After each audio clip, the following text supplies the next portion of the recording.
Kukri style knife. 9.5 ang blade. Sungay ang handle. Nakabapping lang siya. Itong kapal. Nasa 5mm ang kapal.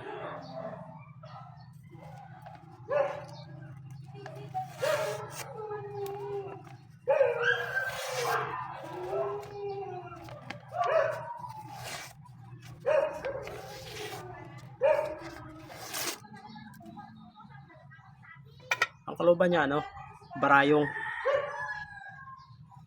Baka sa boss natin na nagsasabi na hindi daw to original na kukri.